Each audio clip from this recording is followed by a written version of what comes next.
Solutions Limited and Timeless Studios about the roles of the entrepreneur in this post-Brexit stage. Fair enough. So we only met today. I haven't met either of you before. I don't know anything about you. No. What do you do, and how does it? How do you come to be where you are today?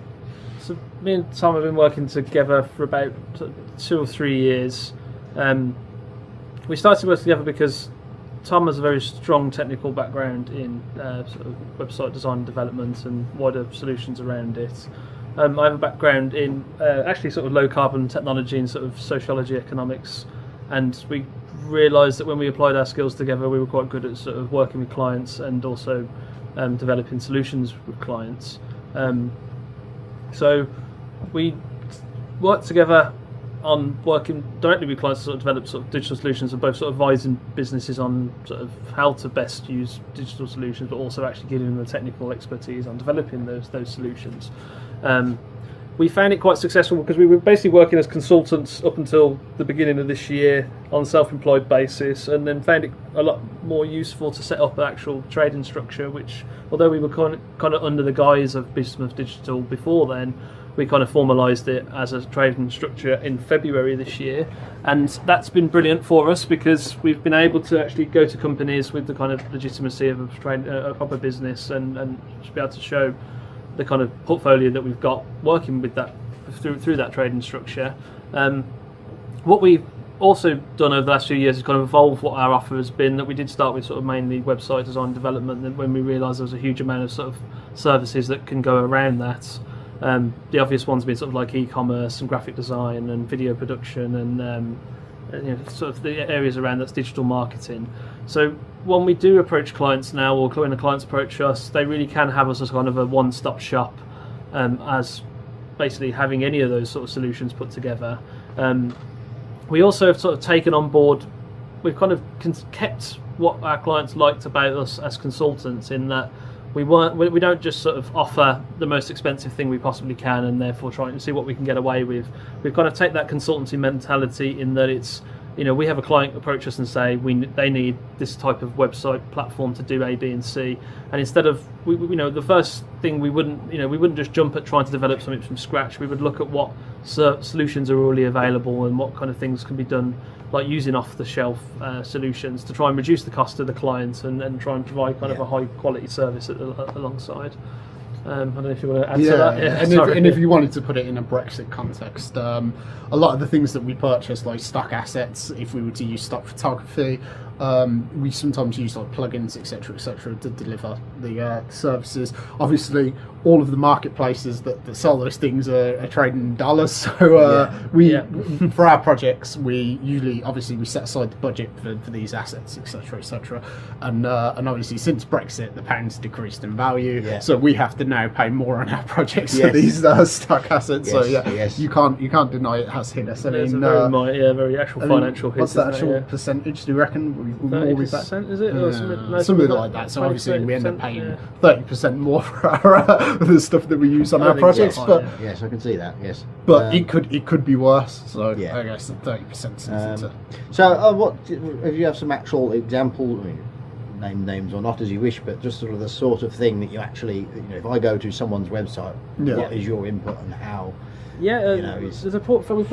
We've got a portfolio. There's a portfolio on our website that gives you an actual sort of breakdown of all the things, all the different ways we've worked with clients and what the client wanted, and we've kind of explained what the project was about, not just sort of showing you what the website was, but actually saying client wanted A, B, and C. This is how we delivered it. And again, we've got a range of clients from sort of transport companies looking at booking in sort of coaches at certain times and charging customers accordingly, to sort of brochure websites for small businesses, medium businesses, businesses exporting very high-tech specialised products across Europe and looking for a website that would need it to both show.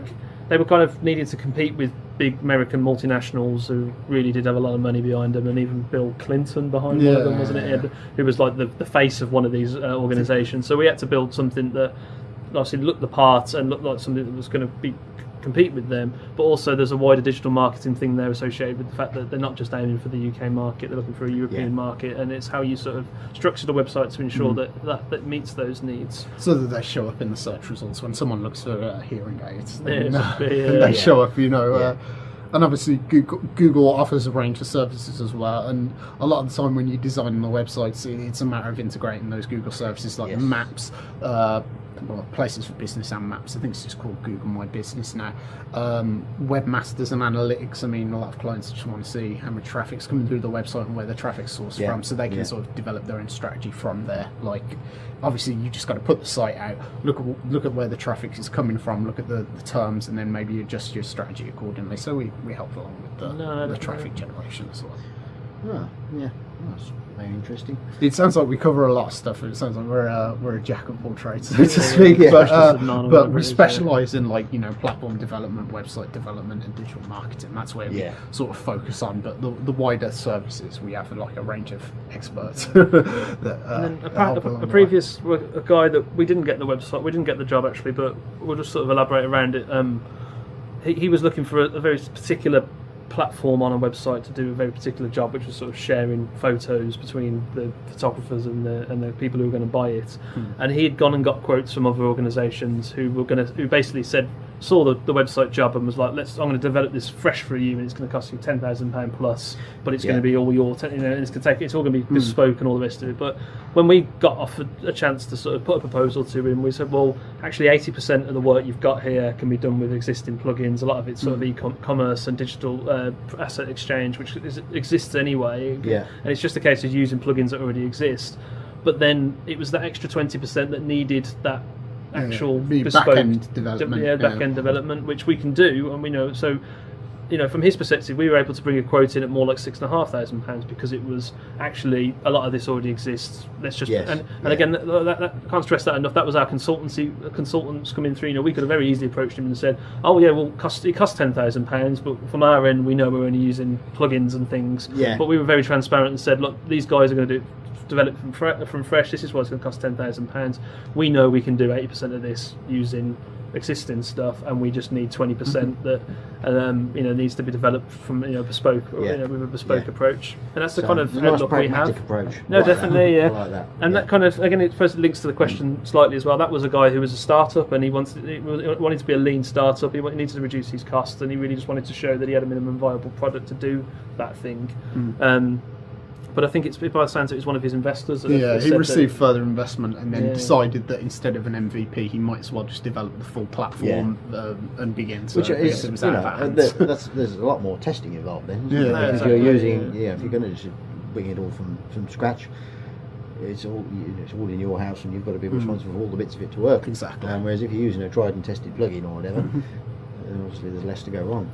In theory, no, definitely, and that's what we say to our clients. And ultimately, it's those being tried and tested. It means that they can focus on delivering the product or the service that they're actually trying to do, not worrying about if the back end is going to fail after they've taken 1,000 transactions or whatever. Sometimes when you're working with developers, I mean, like, if you were to develop this site from scratch, and something was to malfunction, or you wanted extra features added or functionality that was expected that wasn't in the final product, you're looking at paying them an hourly rate, and the average industry hourly rate somewhere in the region of like $60 per hour to keep these guys working, and there's very little accountability really. You can't say how many hours have been spent on what on this individual bespoke product. So it's a hard thing to calculate when there are existing solutions, and you just get the client as close as you can with existing solutions, and then custom develop the very last little leg of it, basically.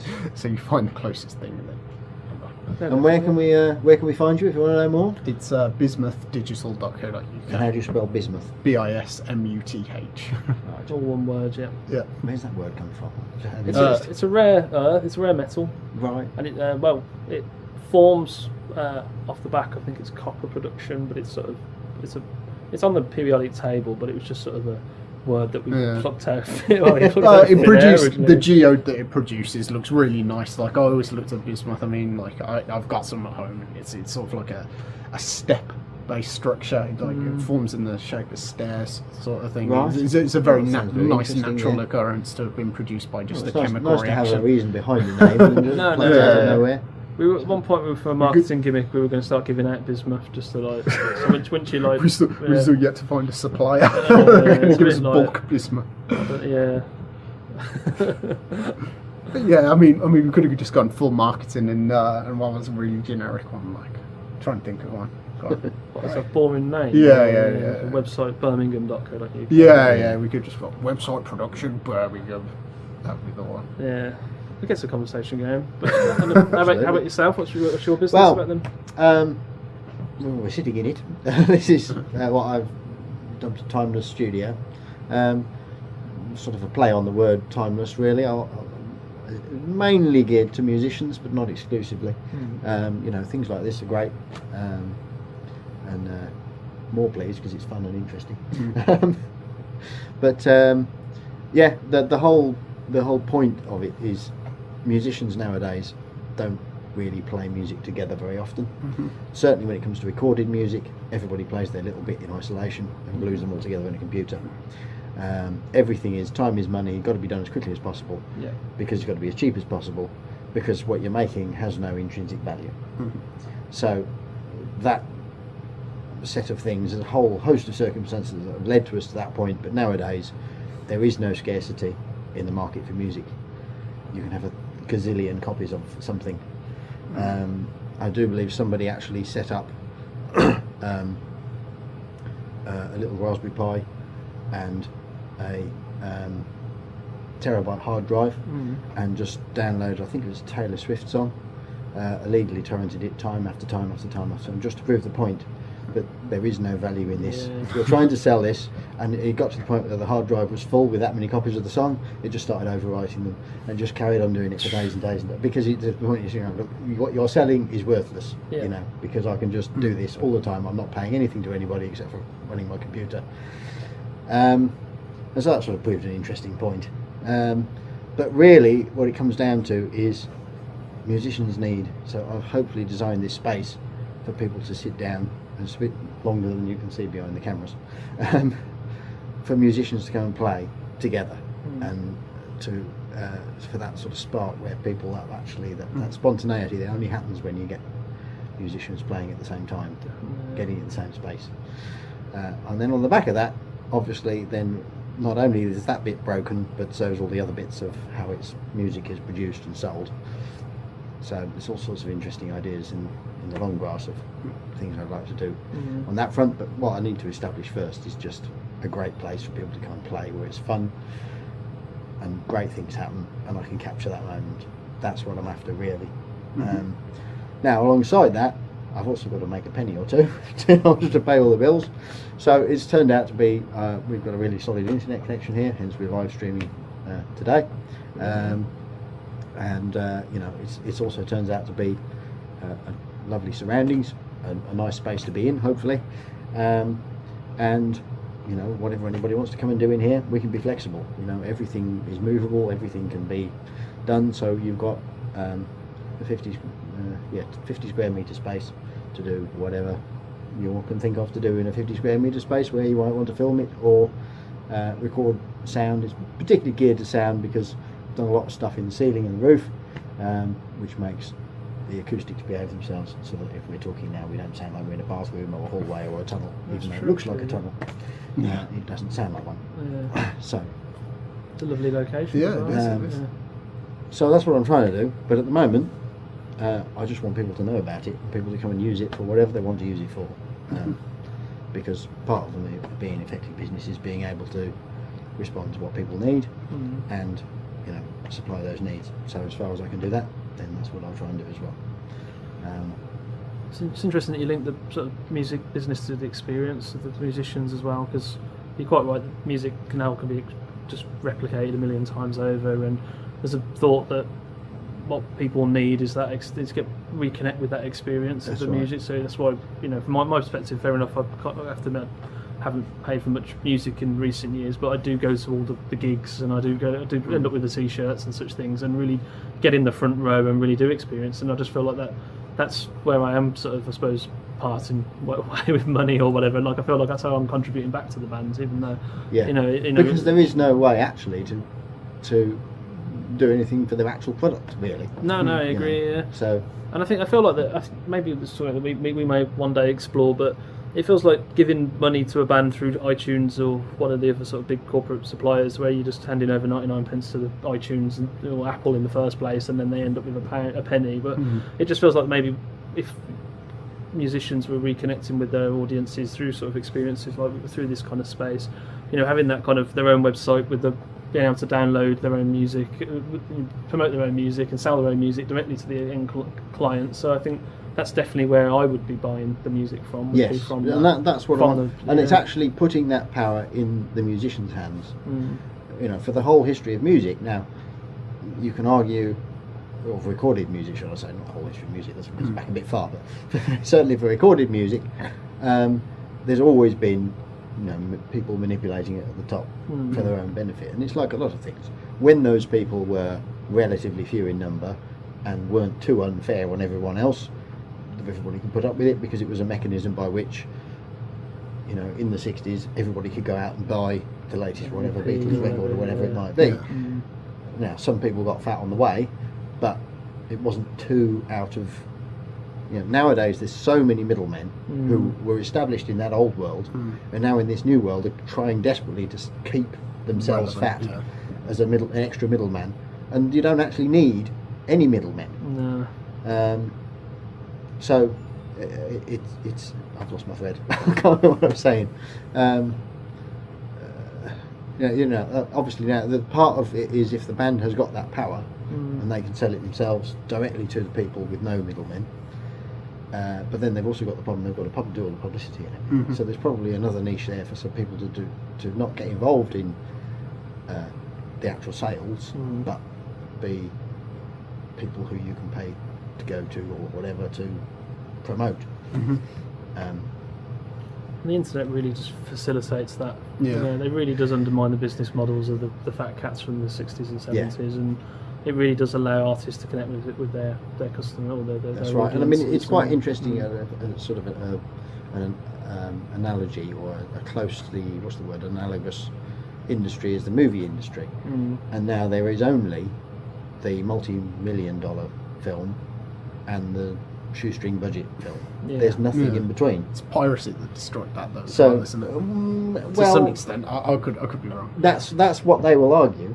But this has been people trying to do experiments with this with music. Piracy allegedly was the problem with music. But what is worse, no one's heard of you, or lots and lots of people have heard of you through illegal means. Actually, it's worse if no one knows who you are and no one's ever heard a note you've played. So it has its place. And what you call it piracy, but distributing it for free, shall we say, instead of piracy, has its place, because if you can get everybody to be interested, that's a very large part of the battle to be won. And if your content is of enough quality, then I think people have less of a problem. Some people will never pay for anything, of course, but people will have less of a problem of. So part of it's probably trying to get a one size fits all for everybody as well, because not everything is the same. It's interesting as well. I was looking it up because you see like the most viewed videos on YouTube are all music videos, aren't they? Everything like the top 100. And if you consider that every 1,000 views on YouTube generates like £1 of ad revenue. If you consider that these videos have got somewhere like what's the most the popular pop song or whatever, somewhere in the region of like 500 million, isn't it? So I think that wasn't it? There was one record that went past $1 billion. It was that silly Gangnam Style. I think there's more now, more that have passed the billion mark, but that was the first one. But if you consider like 1,000 views equals £1, I mean, there is some way of generating money through your music on YouTube, but you need to be like, you need to have this. It's not just the music anymore; it's the video product as well. Like when you're watching the music video at the start, you've got the director's name, haven't you? Like the director in the music video is featured. Now you're like, hold on, what is this? Is it music or is it a video? Where's the... And it may be that actually in the long run it goes off in two different directions. It's so you've got your sort of video pop video content on one side and people actually playing music on another side. Exactly. The way you would never have a pop video for a symphony. Yeah, now, exactly.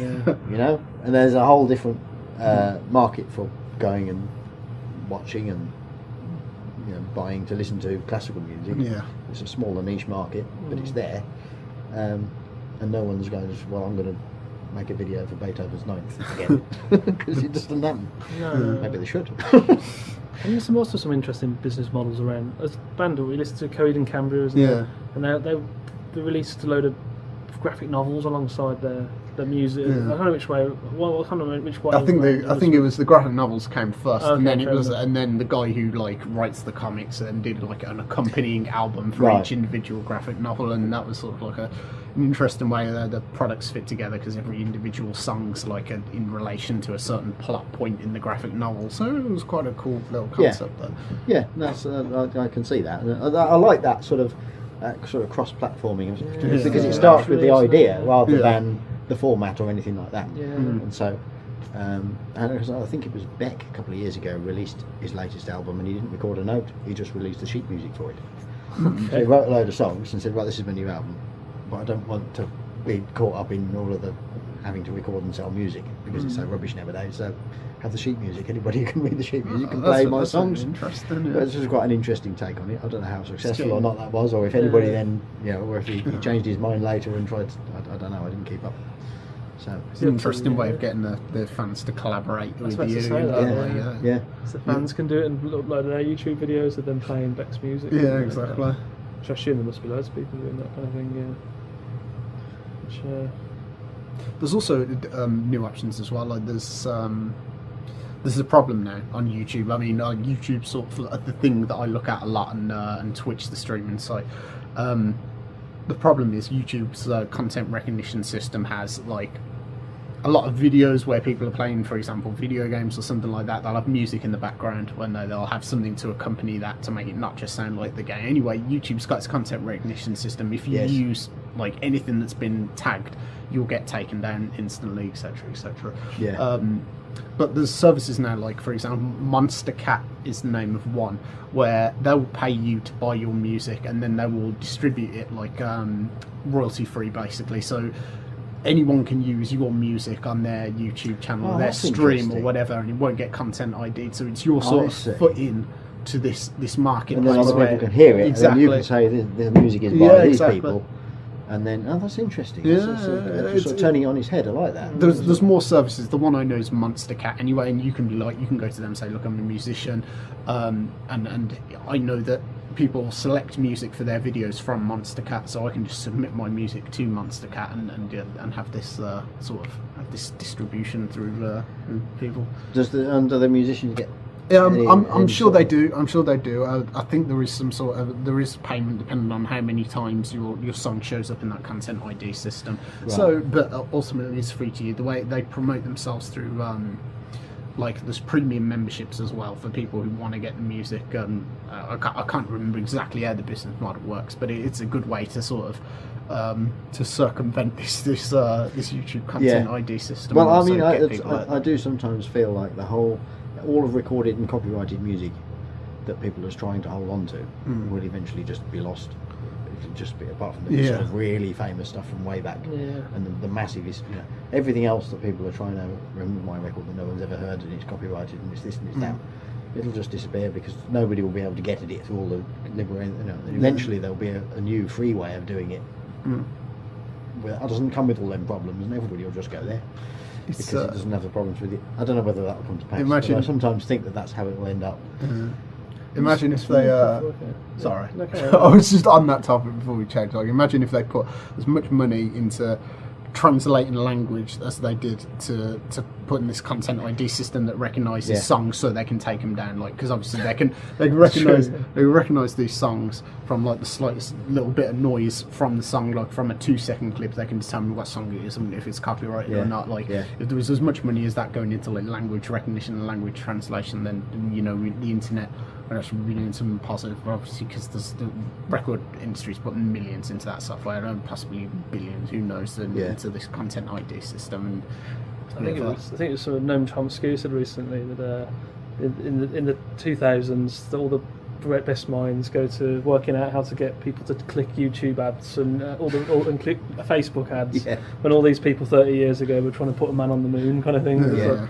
It's just pointless waste of time. Like so, all this energy could have been used for much better. It's all towards nothing as well. Their end goals is just profit maximisation.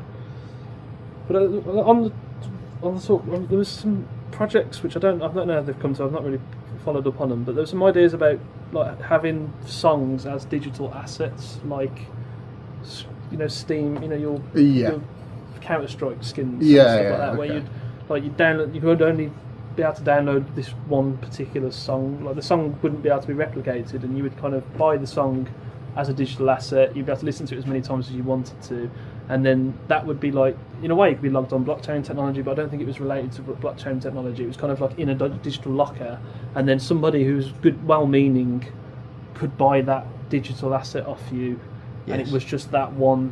And I don't know exactly how. Like so, it'd have a unique ID generated for each individual distribution, so you could. No, exactly. That's close to what the conclusions I've got coming from thinking about it, and that's where MadeSafe comes in. Because you could store in MadeSafe, which would then mean it's,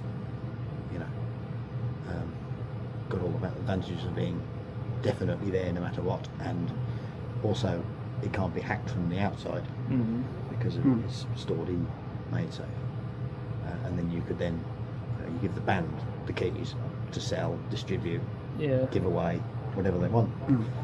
Because in theory, the digital asset would sit in one place, and then you wouldn't be passing the asset around; you'd be passing the keys around for access to the asset. Right. Now, the sticking point of that is two things. One is people aren't used to buying an asset, and the second is people would need a specific type of player or some software that is designed for playing those. Rather, you can't just take your MP3 player and bung it on because it won't work. You're right about that. Yeah, you need an internet connection as well, don't you, when you want to. And that doesn't go well with things like software or games that won't let you play them unless you're online. Digital rights management. That's right. So, and again, it comes down to some people, like, I don't know, like it's that kind of. As I said earlier, they sort of call it the walled garden, and when you have like a digital business model that's based on people accessing a certain area and paying to get access to that area, and therefore having access to all the digital assets that are in this area, even though all of those things could be copied and pasted a million times over free of charge. And it's the aim of that company, usually like Apple or whoever, to try and get you to go through that paywall to have access to it. So iTunes is an example of that, where it's sort of like Netflix as well. And Netflix, and it's through a paywall to get to the content which is free, which in some ways it's seen as a good thing. Like we're saying, Netflix is, I use Netflix or whatever, but the same with what's that one, the Spotify, where it was it was seen as a way of generating revenue for the artists, but then recently it's come out that they're not even getting any money for the artists. And that paywall, that walled garden again, is like there's all the money going to Spotify. All it's doing is getting money for all of their middlemen we were talking about. Exactly. And what has Spotify done, really? What have they developed that's new? All they've done is just made a streaming bit of software. Ultimately, if you drill down to what it is, they probably made a lot of business connections as well. They probably turned streaming mainstream instead of... but you're right, there's nothing unique to Spotify there. They just were first there to do it. I think they were the very first. It was Pandora as well, wasn't there? Depends if you consider YouTube a streaming service as well. Probably isn't. Isn't. Because it's video and all that. There's some that say that kind of thing is like a 20th century business model trying to adapt to the 21st century with like scarce, like abundance. Like all this is available to everybody as long as we've got access to it. And it's the kind of corporate capitalist model saying, oh look, I need to try and work out how I'm going to generate revenue from these individual digital assets. So I'm going to pull a walled garden up, and I'm going to make sure that you pay this, and then it does, and put it out in a way to make it look like it benefits the artist, which obviously in this case it didn't. Which really, it looks like the transition that we're underway is getting to a point where everything is going to be free, and that's not just music. But that's going to be like everything from like 3D plans to print stuff to like parts of cars or whatever it is that you're buying. I don't know. and it's really the people who are going to succeed in that world is the ones that work out how to generate revenue for themselves or for the model that they're involved with in a way that everyone's, it's taking advantage of that abundance. So I suppose it comes back to that kind of experience. It's people will pay to go and watch a band. I'll happily pay £10 to go and watch a band in a local pub. But you see, the reason why is because that band is only going to play there then. Yeah. I mean, they might play more times, but you have to pay £10 to go and see them. It's not like they're always in the pub, always playing at all times. Yeah. And then you have to pay £10 every time you want to get in. They're not there half the time. You go to the same pub on the next day of the week, and they're not there. So there's some scarcity there. So that's why it works. Yeah. Whereas with the digital, the way it is, there's no scarcity at all. And what agrees me most about things like particularly iTunes is that all you're actually paying 99p for is a little tiny tick, one bit on their database going, this iTunes account, yes, you paid for that one tick. If Apple exploded and disappeared tomorrow, all your music, if you didn't have a local copy of it, would be disappeared. There's limitations on local copies as well, as far as I know, isn't there? You can't extract that digital copy to a raw file. Am I incorrect there? I think you're correct. That's the digital rights management. Actually, what they actually give you as well is such piddly little low quality. It's not worth anything anyway. That's part of the reason why it works. It's all smoke and mirrors. If you listen to an iTunes file, it's about 10% of what you get. Data, the actual data that makes that up is about 10% what you get off a CD. And the CD isn't the best by any means. But I can't listen to it myself. So I don't. I still buy CDs. So it's the reason that iTunes have got so successful is because they've got them from the operating system off. Like they want someone's just like not that computer savvy. They've got their iPhone or they've got their MacBook and says, I just want to listen to music right now. I don't want to mess around dragging any MP3 files around. I just want it right now. And they want a Apple logo on the back of it. Yeah, exactly. They probably wouldn't have been successful if they didn't have all their consumers from the ground up with their operating system. But they were the first to make the iPod. That's true. Yeah. I mean, there were other MP3 players around, but they were the first to a big mainstream across. Everybody recognises what it is. So again, it's first to market. It's amazing as well, because if you think about it, like there was no iTunes store when the iPod first came out. There was no way to sort of legally acquire this music when the very first model came out. So you're thinking the first one basically encouraged piracy or encouraged because all you could do was rip the CDs on there. And now they're like, oh, you should do it legitimately. And now they're preaching. They're preaching all this digital rights, man. It's but you see, somebody there had the foresight to say, right, well, once we've got one of these in everybody's hand and pocket, then we can start to tighten the screw. So it's, as you said a moment ago, there was MP3s that existed before the iPod, but the crucial innovation was more like a social or a distribution innovation. It was sort of turning something into, it was like a marketing tool, wasn't it? It was turned something that's technology, which that innovation had happened over the last sort of 10 years to like create the